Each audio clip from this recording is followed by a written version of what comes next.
People whispered that life had been unfair to Mark Dawson, but he never complained.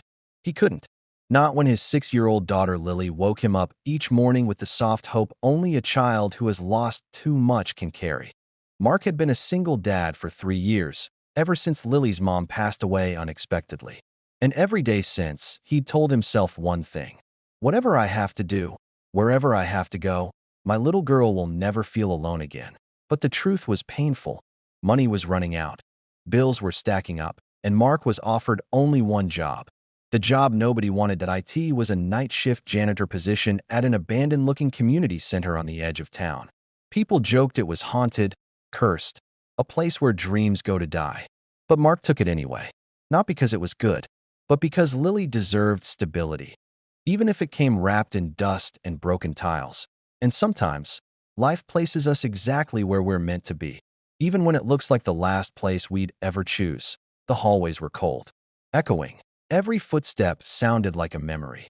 Mark swept the floors, fixed old lights, and quietly hummed so the silence didn't swallow him whole. But then he heard it, a soft tapping, a rhythm, a beat. He followed the sound to a dark room labeled Studio B. Inside, a teenage boy stood alone, practicing dance moves in the flickering light. His shoes were torn, his sweatshirt was too thin for winter, and he froze when he saw Mark. I'll leave, the boy said. I know I'm not supposed to be here. Mark shook his head.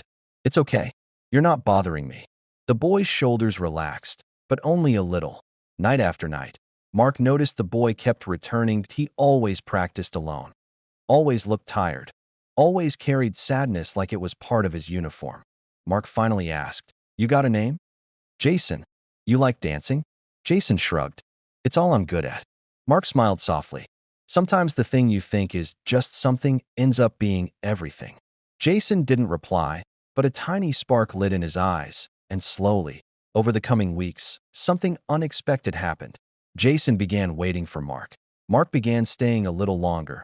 And in those quiet, shared moments, sweeping floors and dancing to old speaker music, a bond formed between a struggling man and a lonely boy who didn't have anyone cheering for him. One day, Mark noticed bruises on Jason's arm. The kind you don't get from dancing. The kind no kid should have. "Jason, who did that?" Jason looked down. "My stepdad. He doesn't want me dancing. Says it's a waste." Mark felt something burn in his chest. Anger, protectiveness, heartbreak. "You deserve better," Mark whispered, but Jason's voice cracked. "Doesn't matter.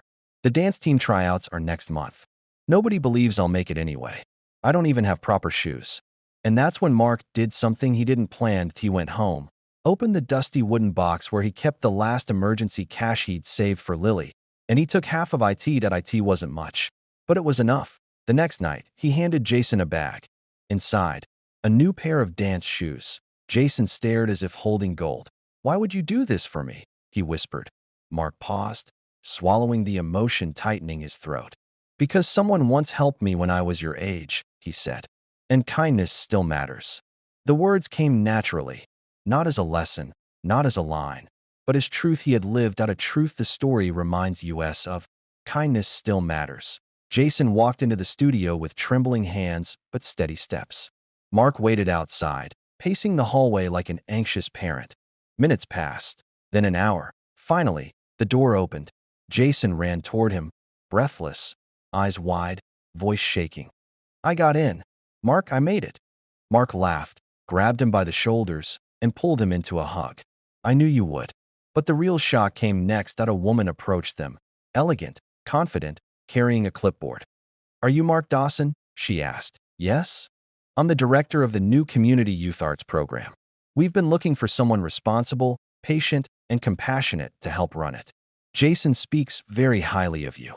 Mark blinked in disbelief. "But I'm just the janitor." She smiled. "Not anymore. If you want the position, it's yours." Jason looked proud. Lily later cried with joy.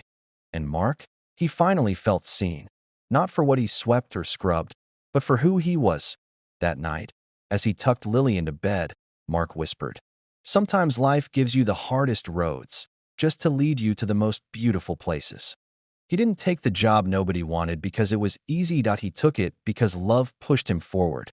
And in the quiet corners of that old community center, his kindness became a doorway for Jason, for Lily, and for himself that in the end, the job that looked like nothing became the best decision of his life. Because when you